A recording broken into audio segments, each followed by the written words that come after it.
Once upon a time, Vauxhall was launching performance cars left, right and centre. In 1990 there was the Vauxhall Lotus Carlton, which at the time was the fastest four-door saloon in the world. Then there was the Monaro, the VXR8, the Astra VXR, the Corsa VXR, even the Zafira VXR. In short, Vauxhall had a habit for putting lots of power in cars that you just didn't expect to see it in.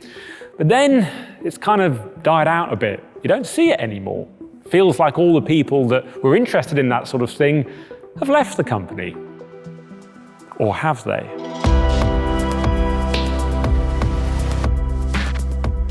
Welcome to the world's most unlikely hot hatch SUV crossover thing. This is the Vauxhall Mokka GSE, and I promise you, none of what you're seeing here is AI. It's all real. Vauxhall has honestly put nearly 300 brake horsepower in a Mokka and uprated lots of other bits too, but we'll get onto those in a bit.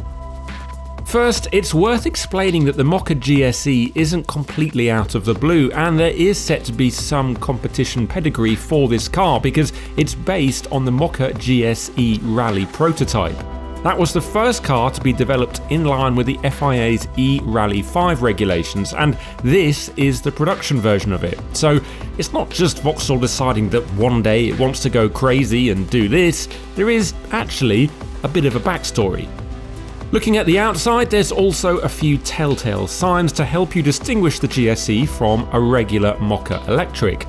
There's revised bumpers, grille inserts, wheels, and a generally more aggressive stance. Enough to keep things interesting, but equally not enough to detract from the sleeper look. Okay, now onto the performance upgrades. So first things first, power. We've got a single electric motor on the front axle for front wheel drive. There's 276 brake horsepower in total, 254 pounds-foot of torque, 0 to 62 miles an hour in 5.9 seconds, and a top speed of 124 miles an hour. Putting that power down onto the road is, you can't see it here, but it is in there, a Torsen limited slip differential, which should be very effective. They've got a good reputation for diffs, have Torsen. The brakes, for stopping all that power, 4-pot Alcon brakes. We've got 280mm discs at the front. And also the tyres, these are Michelin Pilot Sport EV tyres that are 225, 40 and 20 inch, and they have been made specifically for this car. I'm told you can get a more efficient set, but why do you want to? I mean, really, those are the ones to get. What else?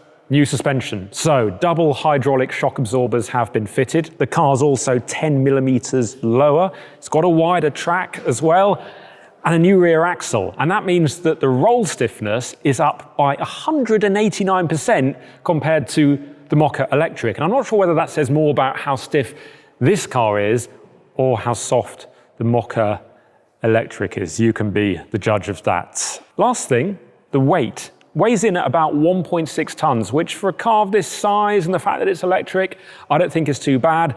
And that means the power to weight ratio is about 170 brake horsepower per ton, which is in the same region as a Hyundai i20N, just to give you an idea. Vauxhall is also keen to point out that all the high voltage components of the Mokka GSE, such as the motor, inverter, battery and wiring harness, come from the Mokka GSE Rally. But naturally, some of those elements, such as the battery, will also be shared with a regular Mokka. To that end, expect the Mokka GSE's range to be less than the standard car's 252 miles. The cabin has also had a few light upgrades, so we've got new seats, a stripe going down the middle, they've got good bolstering and an integrated headrest, so I reckon these will be pretty good on the move. We've also got a steering wheel with a flat bottom and a flat top, just like a Ferrari F80, of course. There's aluminium or metal fronted pedals, which are a good touch, probably not going to make that much difference, but looks good. And then the central screen in front of you is 10 inches and it's now got custom GSE graphics, performance data, lap timer, that sort of thing. Drive modes, we've got 3 of them, selectable with the switch down here. Eco does what it says on the tin. Normal mode, you've got restricted, or it's not giving you the full amount of power or the full top speed. And then Sport is where everything is revealed and you've got the full Mokka GSE experience. Not entirely sure how I feel about that, because I think with this kind of car, you know, you want all the power all the time. It's not a crazy amount after all, but then I'm sure in sport mode, the range does go down a bit. So, you know, swings and roundabouts. I'm going to stick my neck out and say I like the idea of the Mokka GSE for 2 primary reasons. Number 1, Vauxhall has actually had a proper go at this. It's not just a Mokka with more power. There's upgraded tyres, brakes, suspension and a limited slip diff. It's actually been thought out and there's a real-life rally car backing it up. And number 2, well, it's fun.